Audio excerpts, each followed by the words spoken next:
Y sería bueno un poco explicarles, bueno, a qué se debió la Carta de Venecia primero y por qué surgía este movimiento. Lo veremos después en algunas diapositivas.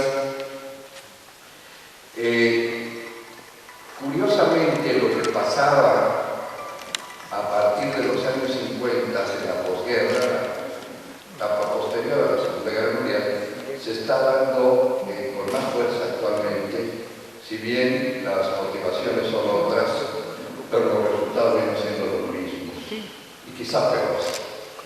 Después de la enorme destrucción que había sufrido la mayoría de los países europeos, había, con toda razón, un espíritu renovador y de reconstrucción de las ciudades.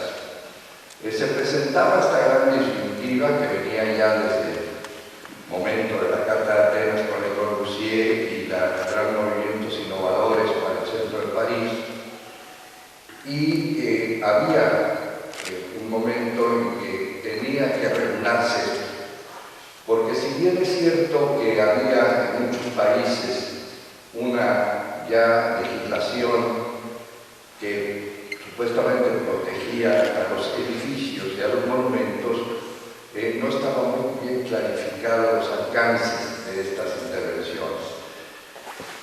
Cuando sucede la reconstrucción masiva del centro histórico de Varsovia, sobre todo los arquitectos italianos, encabezados por Roberto Pane, por Piero Cazzola y Belga Monemer, decidieron que había que hacer un nuevo lineamiento para frenar estos excesos, quizás, que ya marcaba estas reconstrucciones masivas.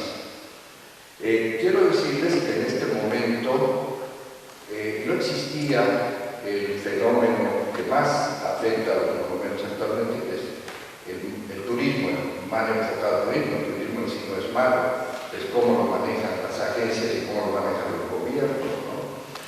Entonces, este grupo de técnicos italianos decidió que había que hacer unos nuevos lineamientos que frenaran un poco y que encauzaran ciertos eventos que estaban pasando.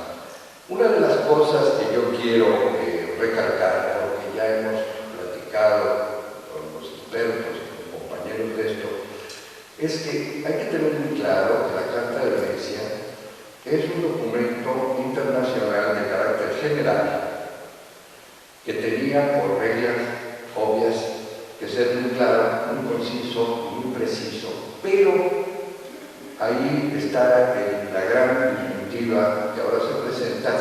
Era una carta dirigida a los monumentos, a los edificios históricos, y aunque hace alusión a los sitios monumentales, no está contemplada con el énfasis que debía de haber sido, sí en el aspecto de las reconstrucciones. O sea, las reconstrucciones que quedaban ya muy bien señaladas en los artículos, de que no se reconstruyese nada que fuera más allá del dato preciso y mediante, lógicamente, diversas técnicas como la anastilosis. Evidentemente, esto traía un problema muy grave para muchos países que estaban encauzando sus reconstrucciones y que siguieron haciéndolo. Por ejemplo, en México, donde los arqueólogos pues hacían realmente lo que querían. Las reconstrucciones son, por tanto, lo que el arqueólogo que está en el sitio determinaba. Yo soy arqueólogo también, pero me tocó trabajar, por ejemplo, en la selva maya, donde pues cada 8 días llegaba un avión para llevar alimentos y cosas. Entonces las decisiones ahora en el Consejo de Arqueología las tomaba el arqueólogo, y normalmente ya sabemos que los arqueólogos son muy buenos, pero del nivel 00 para abajo. Entonces, los arqueólogos no tienen mucho sentido, con todo respeto, de la estética y, lógicamente, menos de los sistemas constructivos, de la conservación de esos sistemas constructivos. Y ahí se creó, por ejemplo, en mi país, esta enorme fractura porque daba la casualidad de que este era el año también más fuerte en México hacia la celebración de eventos culturales. Teníamos quizás el presidente más culto que hemos tenido, algunos llegan al otro extremo, pero este sí era una persona muy culta, había sido el rector de la universidad, campeón nacional de oratoria, y se estaban inaugurando 5 museos. Entonces ahí se presentó un problema, porque uno de los museos estaba hecho a base de arqueología, que seguramente muchos de ustedes conocen, en base a las exploraciones de lo que se sacara fundamentalmente en la zona maya y en Teotihuacán. A mí me estaba tocando hacer el Museo Nacional de Virreinato en un colegio jesuita del siglo XVII, pero curiosamente el nivel de edades de intervención y los que trabajábamos en Tepozotlán, en el Museo Nacional de Virreinato, no llegábamos a los 30 años, quizás 32 años, entonces el criterio y el enfrentamiento ya era bastante muy claro.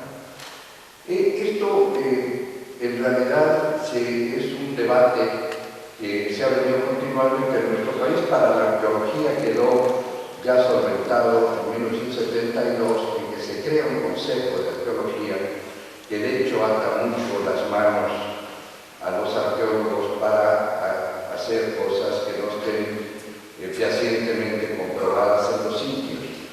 Entonces, ¿por qué a 50 años se presentan estos nuevos paradigmas? Yo siento que estamos mal enfocados. Evidentemente los problemas se han multiplicado. Ahora tenemos que defender el patrimonio inmaterial, tenemos que defender los mitos, las tradiciones, las costumbres. Tenemos que giros inesperados que antes no había. Ahora tenemos rutas culturales, sitios culturales, tenemos los paisajes culturales, tenemos una incidencia muy fuerte del turismo y algo que quizá ustedes aquí no sienten mucho, pero es la arquitectura de los migrantes.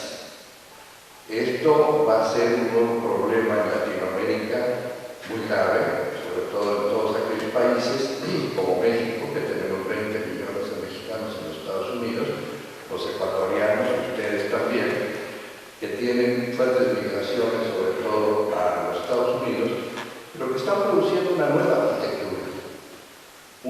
arquitectura que hemos llamado la arquitectura de los migrantes, que obviamente rompe con todo, porque un migrante sale de su país o sale de su provincia o sale de su pueblo por necesidades económicas.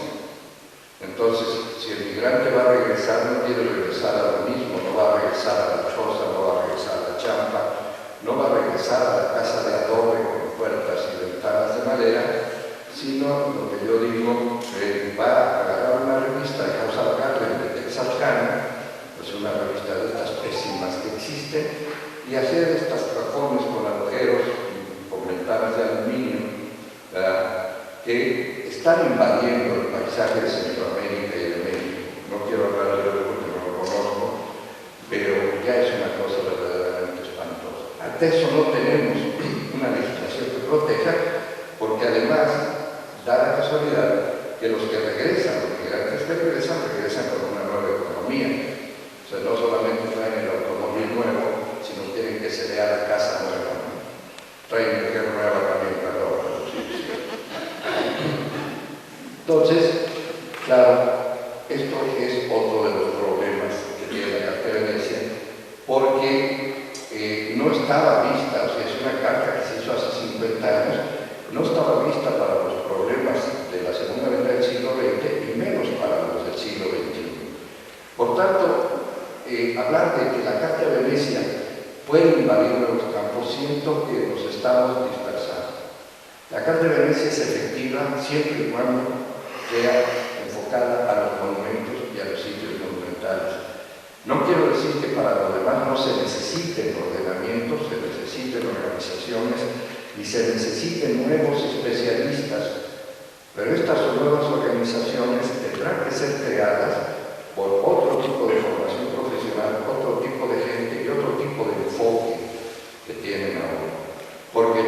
principal, por ejemplo, enemigo que tiene la carta es el turismo.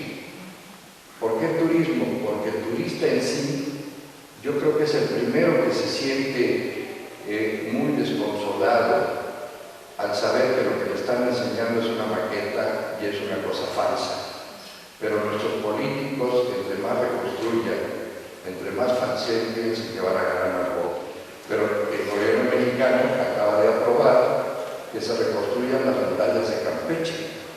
Nuestra ciudad amurallada, por todo el sistema amurallado del Caribe, nosotros tenemos lógicamente varios sitios que fueron amurallados, pero por necesidades de la expansión del siglo XIX se demolieron las murallas. Las murallas son un elemento de defensa contra una cosa específica que son los piratas. Ahora los piratas salen de los bancos y nadie les dice nada, ¿no? Los piratas que asaltaban los puertos, ya eso desapareció. Y en 1880, por ejemplo, el principal puerto mexicano, que es Veracruz, tiene una enorme placa que dice: hoy se demuele la muralla porque es una opresión a la cultura. Y desde luego Veracruz, que es una ciudad formidable, no tiene muralla. Sin embargo, Campeche, que tenía un fragmento de más de 200 metros de muralla, la estamos haciendo de nuevo, pero con la técnica que se hacía en el siglo XVII y XVIII. Entonces está costando además una fortuna, ¿no? Yo no digo que ahora tienen que fabricarse piratas, también para que tenga sentido, ¿no? Pero no solamente eso, sino que ya la ciudad había crecido.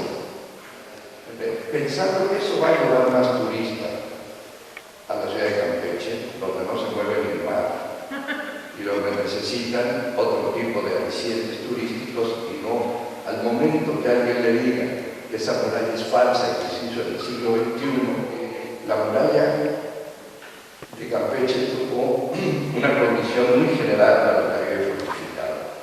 Los españoles eran muy apáticos porque tenían tanto dinero que realmente venía un ataque pirata y hacían un pedazo de muralla.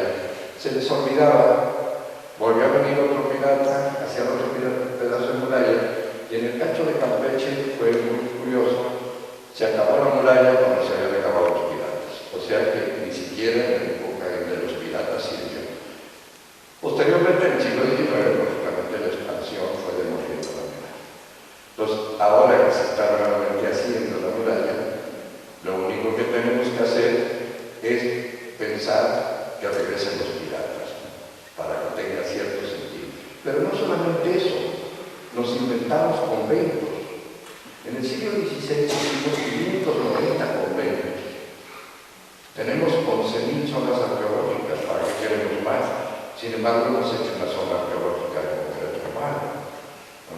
Tenemos estos conventos y el Santo Domingo de Oaxaca, un lugar, por cierto, muy bonito. Nos hemos inventado el convento de Santo Domingo para atraer más turistas. Esta es la visión que nosotros los técnicos no podemos impedir.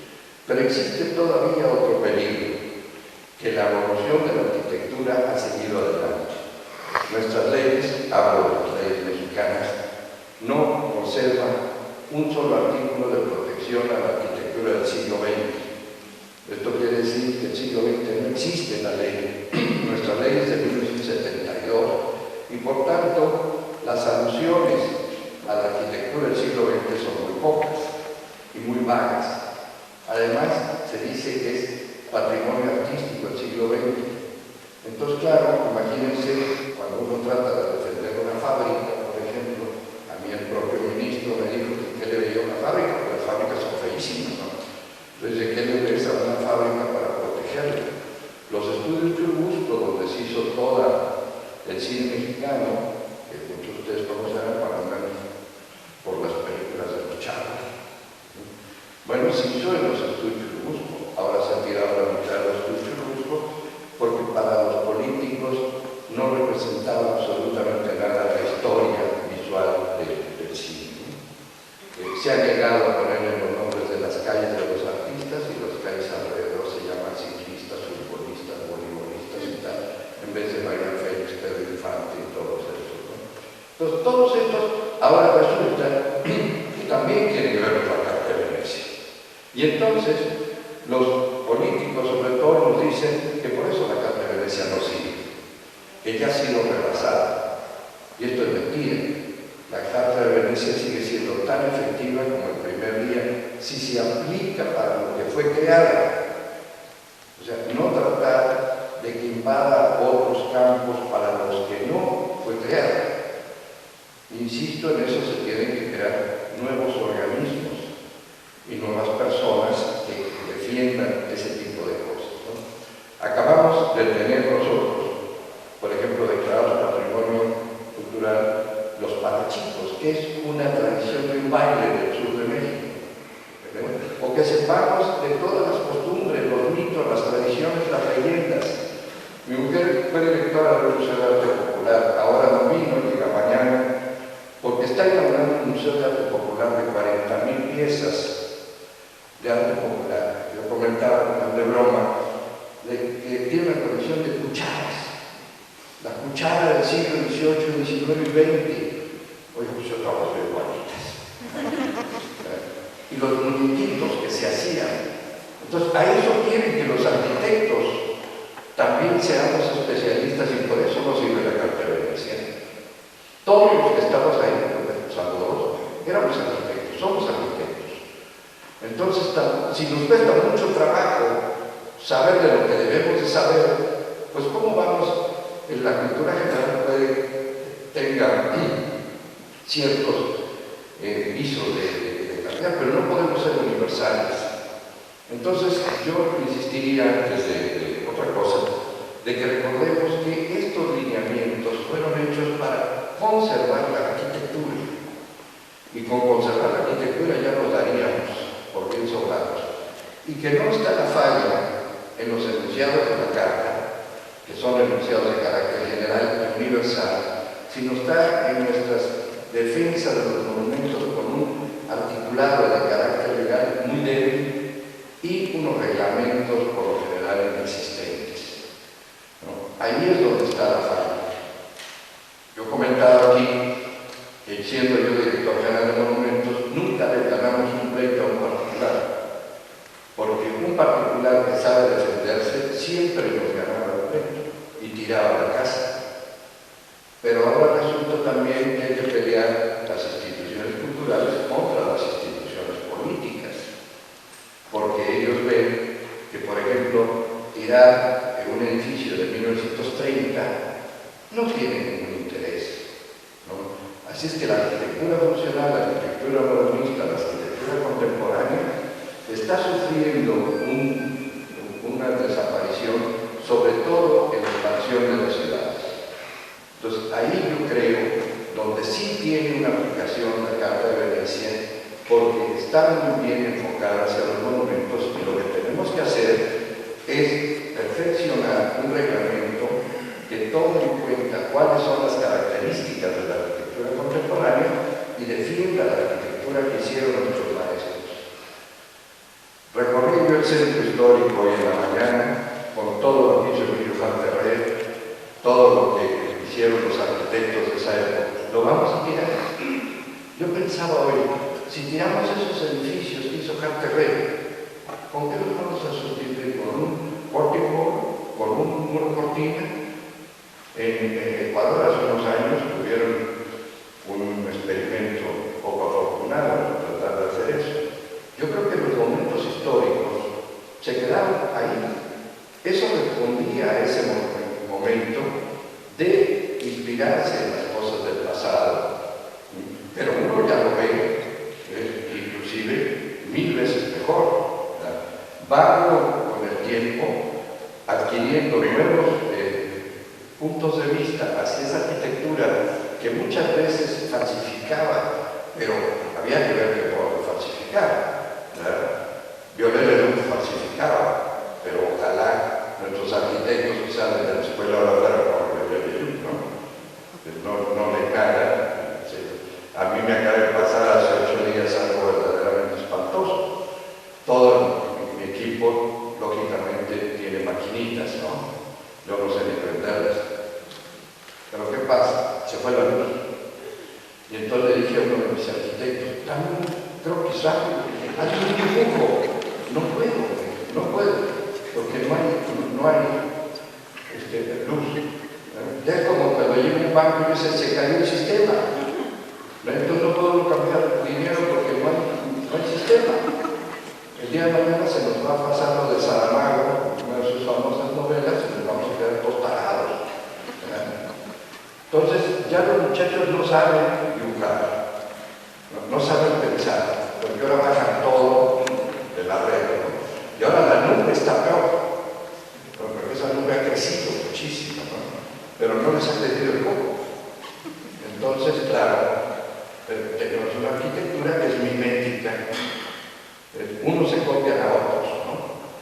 Yo me acuerdo mucho, yo salí después del 59 con otro Fidel, y entonces hubo una corriente en todos los movimientos izquierdas a que nos fuéramos a estudiar, a ayudar a los cubanos a la reconstrucción, ¿no? Y de repente uno no quiso ir. Y le dije, ¿por qué no vas a Cuba? Dice, me enteré que no entran las revistas. Entonces, antes eran las revistas y ahora son las máquinas. Entonces, pues lógicamente, estamos muy, quedamos muy atrás. Lo último que les quisiera comentar es que yo que guardo todo lo que soy como burraca. Tengo un periodito aquí que tenía en mi biblioteca, bueno, en mi biblioteca, del 4 de septiembre de 1998, en un periódico mexicano. El artículo se llama El Centro Histórico de Lima. Dice, calles invadidas de vendedores ambulantes, delincuencia generalizada, falta de higiene, pobreza y pestilencia caracterizaban las calles del primer cuadro de la ciudad limeña, que ahora, como si fuera por arte de magia, ha recuperado su belleza original. Salía una foto, como estaba todo invadido en las calles y otras fotos acá adentro. Entonces lo que hice fue a ver qué era desierto, ¿no? Y ver qué había pasado con todo esto, ¿no? Y me encontré el mismo problema generalizado de México, de todos los centros históricos abandonados. Hay una cantidad de edificios abandonados que es impresionante. No hay una acción de gobierno, o no se nota, y perdón si aquí hay alguien del gobierno, yo ya me voy del sistema de gobierno. ¿Qué ha pasado? Ha pasado lo mismo. Pero analizamos las calles porque es lo que se ve. México tiene un centro histórico precioso para turistas que va de un punto muy importante que es la Alameda a la Plaza Mayor, que se llama Zócalo. Pero 20 metros atrás de esto es un muladar, 40 calles invadidas de prostitución, de basura, de mugre, donde no puede ir el turista. Pero aquí me encontré, si bien limpio, que hay algo que es peor, no se ve una sola obra. Esto es muy sintomático. Alguien me dirá que porque había elecciones. Pero yo veo que todos los candidatos, qué curioso, todos los países somos iguales. Todos hablan de obras. No sé qué tipo de obras, pero todos hablan de obras. Todos los candidatos que yo he visto en el periódico hablan que están haciendo obras. Pero el centro histórico, porque yo vi hoy, y perdón que lo diga, más de 50 edificios abandonados, muy limpios, algunos en la contraesquina inclusive del palacio, porque tuve, por cierto, muy curioso, la música con que se hace el desfile de la bandera va de Chabuca Granda a Carmina Burana, ¿verdad? No sé si hay himno, me imagino que sí, pero no es que me haya caído mal, me cayó de sorpresa que la banda dentro del palacio tocara Carmina Burana, me parece muy bien. Y Chabuca Granda, la que tuve yo el gusto de conocer, como vivía con Belaúno, fuimos a casa de Chabuca Granda. Que esto es otra característica muy sabrosa del lugar. Pero ahí en todo esto hay edificios, lo mismo de los 50, edificios del 19 y más, que no se ve que estén intervenidos, sino que hay una acción de pasividad. Entonces, si bien es cierto que desde 1998 las calles se ven limpias, cuando menos a las que fui, sí necesita hacer un implemento mucho más fuerte del centro histórico, porque es el centro histórico, yo digo, de los más importantes de América Latina. Desde luego, junto con la Ciudad de México, con Quito, con 2 o 3 sitios más, es lo más importante que hay. Y ya hemos visto cómo realmente funciona esto a base de implementar la sociedad civil. Yo acabo de recibir el libro de las sociedades civiles que están relacionadas con la cultura en los Estados Unidos. Es un tomo de más de 40.000 asociaciones que luchan en todos los campos de la cultura en un lugar en que supuestamente para todos no existe casi la cultura. Sin embargo, fíjense uno de los problemas mayores. Según la legislación de los Estados Unidos, no se puede declarar centro histórico patrimonio si no es el 100% de los habitantes que firman, porque la habitación es inalienable y prescriptiva. Esto quiere decir que con una gente que se oponga no se puede declarar centro histórico lugar. Me comentaban la otra vez que Galveston está a punto de conseguir el 100% de las firmas de los habitantes de Galveston para que se declare el primer centro histórico de los Estados Unidos. Y les recuerdo a ustedes que la Casa Robin tuvo que ser comprada por la Universidad de Chicago porque no había nadie que pudiera impedir que la casa alquilara en particular. Entonces, con esas cosas de falta de defensa desde el gobierno, la sociedad civil tiene una cantidad de organizaciones que debemos de multiplicar nosotros. Comentaba con mi colega Poblano qué ha pasado en Puebla. En Puebla tenemos un gobernador loco, o casi loco, con una megalomanía. Tiene que hacer, se compró la rueda de la fortuna más grande que la calle Londres en París para tener la rueda de la fortuna más grande. Fíjense qué estupidez, ¿no? Y entonces ahora quiso hacer un Disneylandia pegado a la pirámide más antigua que tenemos. Entonces todo eso, ¿quién lo ha parado? La sociedad civil. Los grupos organizados de la sociedad civil que han convencido muchas veces en la forma en que yo digo que la única forma de acabar con la vida de un político malo es como matar a las moscas a medio de casos. Entonces, una buena campaña ha podido impedir que este señor destruya las cosas del patrimonio. Entonces, yo creo que no debemos de ser tan pasivos en esto, y quiero que esto sea una crítica sana y constructiva, de que nos organicemos desde las aulas, que nos organicemos con las sociedades de los que están ustedes aquí, y se hagan grupos de trabajo que surjan en las escuelas para intervenir en la cantidad de edificios del centro histórico. Participen los dueños, porque evidentemente todas estas casas no representan una economía para los dueños y por eso las dejan tirar, ¿no? En cambio, si nosotros les damos la posibilidad de participación y de que su casa se revalúe y que ellos ganen dinero. Yo compré una casa en el centro histórico y hice hostel y conseguí una serie de inversionistas que nos va fabuloso. Y hemos hablado de una casa del siglo XIX, ¿verdad?, que está a punto de tirarse, que no está protegida, está dando este nuevo giro de los mochileros, de estos que van turistas jóvenes, y así debe haber muchísimas modalidades para intervenir en el centro histórico. Entonces necesitamos una sociedad civil que se movilice, una sociedad que actúe, una sociedad que junto con las instituciones culturales y universitarias sienta que tienen un apoyo para intervenir en esto.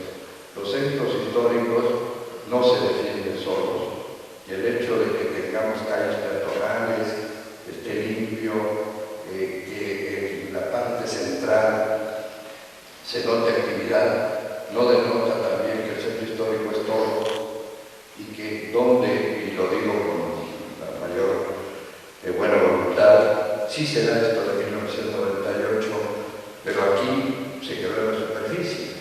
las calles se liberaron, pero no se intervino para más. Lo que les voy a mostrar aquí no es más que un recordatorio muy rápido de los antecedentes de la carta, y la segunda parte es una visión nostálgica de lo que yo tengo sobre Lima y Cusco cuando vine a los cursos, cuando vine a una ocasión con Víctor, y verán ustedes solitos, son fotos de hace 50 años también, lo que era la ciudad de Lima para bien y para mal. Por favor, si podemos apagar la luz. Muchas de estas fueron muy imaginativas también, inclusive nuestra señora del país tiene un altísimo porcentaje de intervenciones de Violeta, pero no por eso las vamos a tirar, sino aceptar que este era el criterio en este momento, la siguiente, que existía en el mundo de la conservación.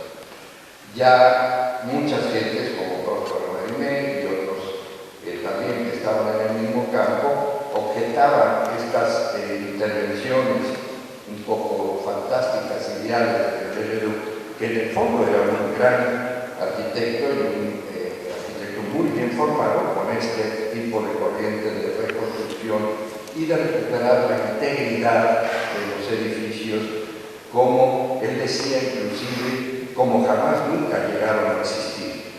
O sea, ya como él veía y vislumbraba como debió de haber sido, aunque nunca hubiese sido así. La otra extremo sería, lógicamente, John Ruskin, esta teoría inglesa de que los edificios pertenecen a todas las generaciones, que no tenemos que tocarlos.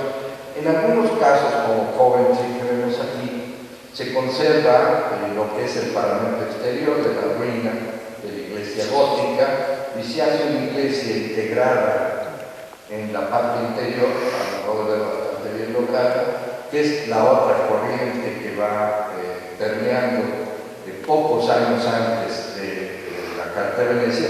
Bueno, este ya es un resultado posterior a la Segunda Guerra Mundial. Y claro, el ejemplo más reproducido de todos es la reconstrucción del campanile de Venecia y Gaetano Moretti, que por fallas estructurales tiene que ser demolida. Entonces el mismo arquitecto, la siguiente, dice que el edificio, o sea, la campanile, tiene que reconstruirse tal como era y como estaba.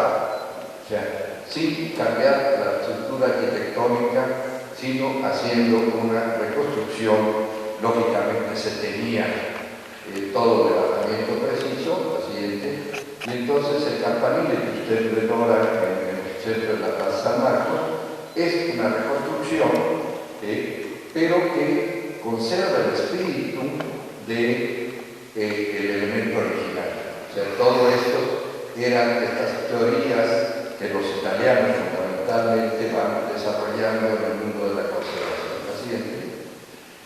Quizás el otro extremo, el producto de la guerra, es qué hacer cuando los alemanes ven que su territorio es invadido y entonces muchos de sus edificios y de sus ciudades son totalmente destruidos. Se adapta el criterio cuando los edificios son paradigmáticos, quizás de hacer un edificio moderno, pero en otros casos en que había una unidad urbana, la siguiente, como Rotterdam Tower, la siguiente, todo esto se reconstruye desde el cimiento. Entonces, claro, en este momento ustedes llegan a varias de las ciudades. Mi hijo estudió en una ciudad de Francia que se llamaba Juvisy y había un centro histórico muy homogéneo, muy bonito y tal, y algún día preguntándole a la gente me dijo, sí, esto fue totalmente arrasado por la guerra y lo reconstruimos desde los cimientos. Esto es una práctica que venía siendo usual. San Agustín en la Florida, el centro histórico de San Agustín, curiosamente le preguntaba yo a un arquitecto de ahí, bueno, de todo esto, ¿qué es lo original? Entonces el tipo se me quedó viendo y dijo la campana de la iglesia. Es lo único original. Todo lo demás es totalmente reconstruido. El texto, ejemplo, es que la carta quería establecer esta norma y este seguimiento a la siguiente. El más conocido, lógicamente ustedes lo conocerán de sobra, el de Statomiasto, el Centro Histórico de Varsovia, pero ahí se presentaba una condición que seguramente a Víctor también le tocó conocer a Miegansky, que fue histórica. O sea, las tropas alemanas, después de la sublevación del gueto de Varsovia, decidieron totalmente dinamitar el centro histórico. Había dos condiciones muy extrañas y que realmente obedecían a otro tipo de convenios bélicos que se habían hecho. Del otro lado del Vístula, el río que ven ustedes ahí, habían llegado 2 semanas antes las tropas americanas del general Patton. Y a la vista de todas las tropas americanas, empezaron a demolerse los edificios, pero con una condición. Los estudiantes de arquitectura de la escuela hacían los levantamientos, y ya que estaba terminado el levantamiento con Miegansky, que era el arquitecto, que era el director de la escuela, que tuve el gusto de conocer después, ya alimentaban el edificio. Entonces, se tenía todo el perfil de cómo era la ciudad la siguiente.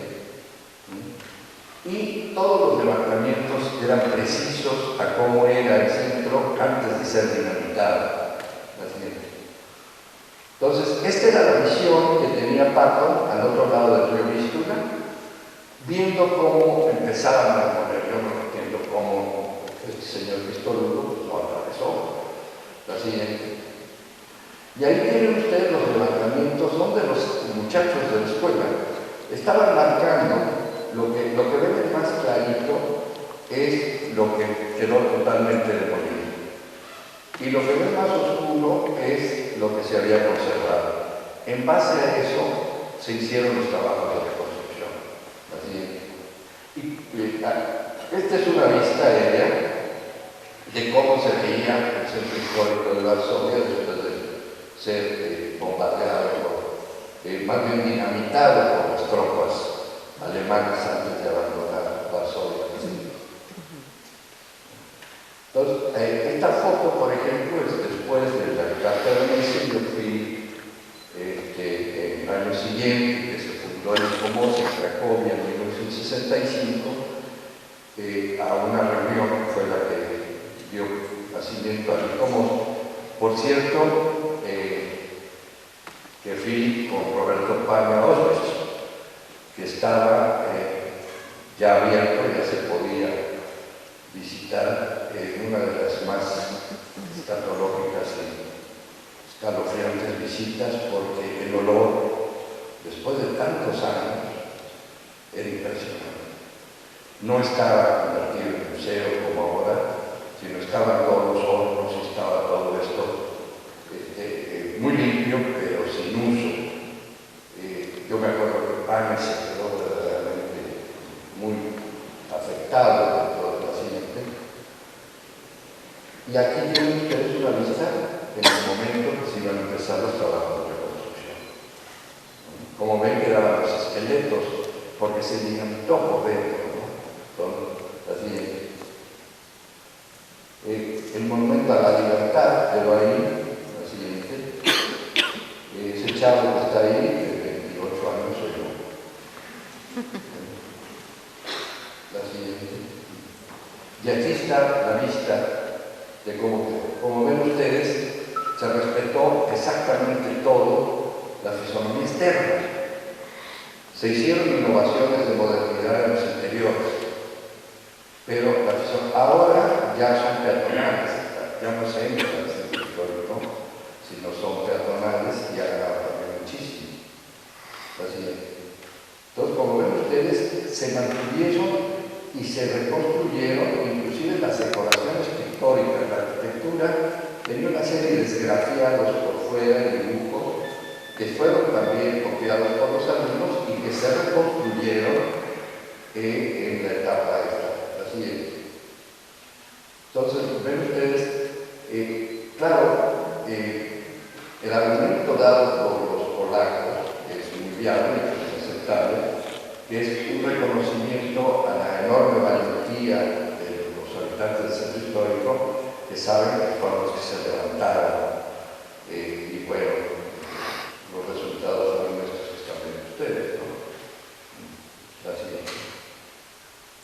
Entonces, ustedes ahí, por ejemplo, la muralla no se completa, sino se deja para que se vea el sistema constructivo interior de una de las partes de la antigua muralla de la ciudad.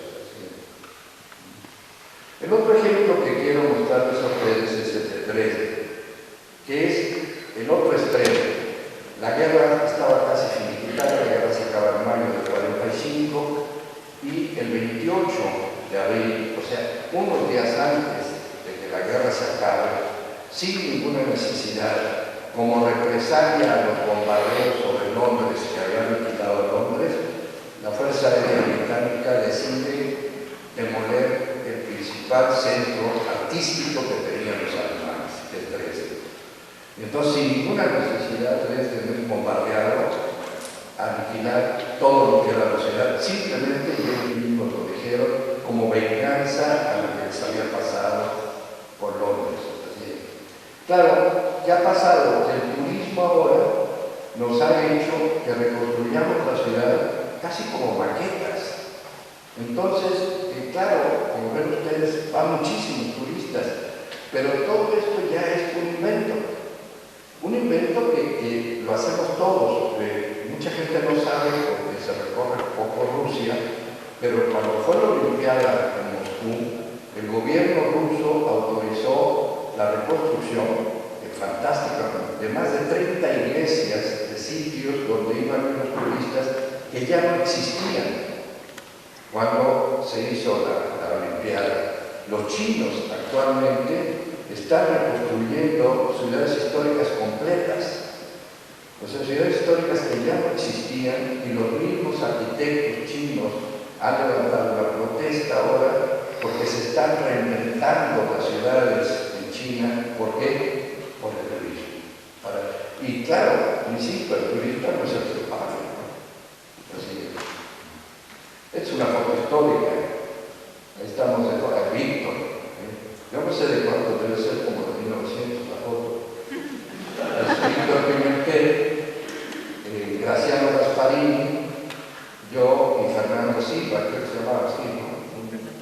Sí, señor Fernando Silva Santestera, que trabajaba en el gobierno de aquí, en algún evento que hubo seguramente aquí, alguna vez en los foros, así es. Y cómo ha empezado la restitución de la imagen de las culturas primigenias nuestras, sobre todo los incas y los mayas y los aztecas, ante el turista, ¿no? La siguiente.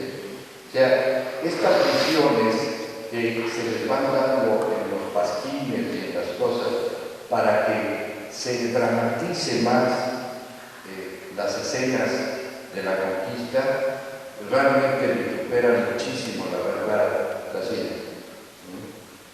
Y ahora, simplemente este es un recorrido de lo que era Lima. Son fotos de 1967, 1970, la ciencia, en que pueden ver ustedes que, como en el tiempo se ha detenido, ¿no? Como que si uno vuelve a tomar una foto en el 2014, la siguiente, muchas veces las fotos denotan una antigüedad del edificio, no de la fotografía, ¿no? La siguiente. Entonces, si bien hemos ganado en rótulos y carteles, se ve que hay una regulación, se ve que hay un cuidado, la siguiente. Los edificios que son sobresalientes se siguen conservando, la siguiente. Los conventillos, hoy en la mañana supimos por la televisión que se quemó una casa del centro histórico, el material que es típico de aquí, el adobo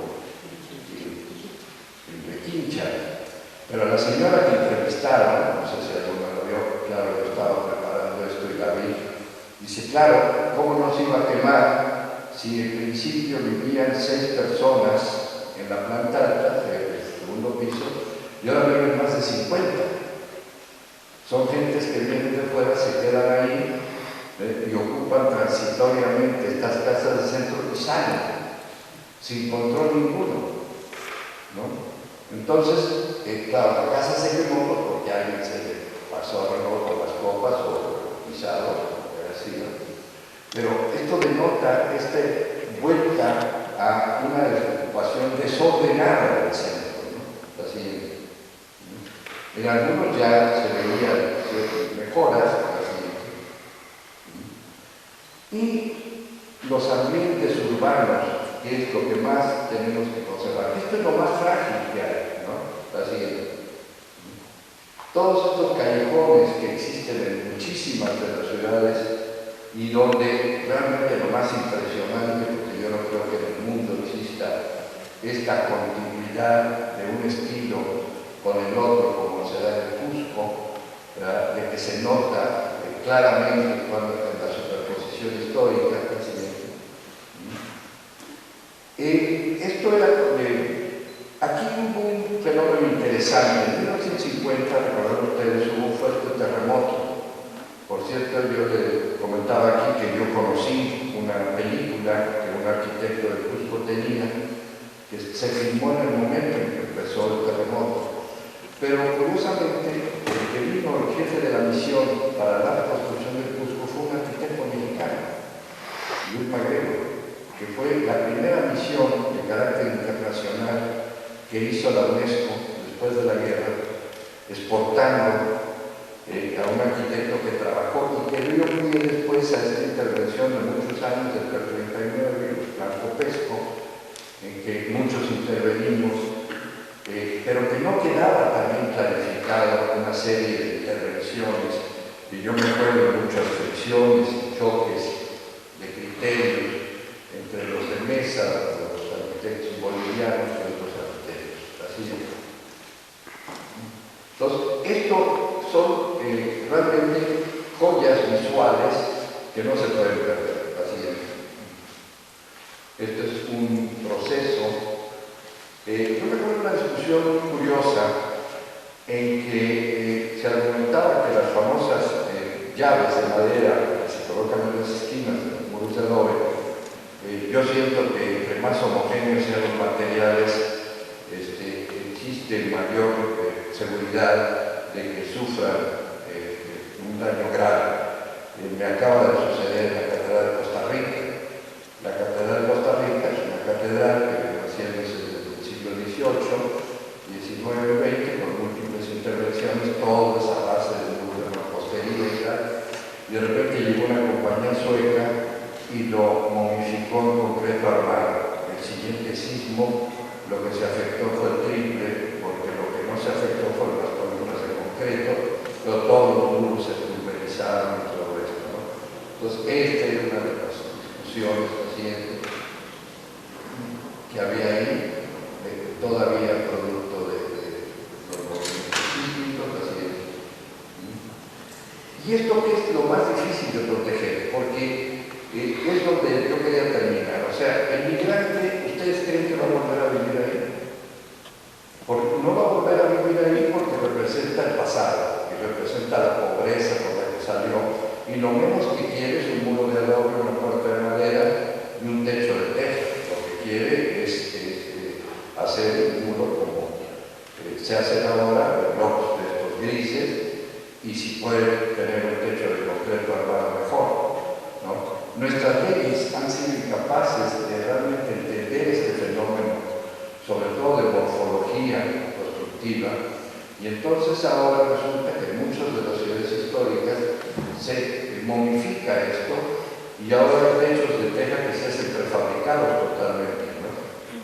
Se colocan así como curuchos arriba, ¿verdad? Y abajo está el sistema moderno, así es. Esto que no sé cómo quedó, que era, creo que se llama la Casa del Blanco, estaba resuelta en la esquina, ¿verdad?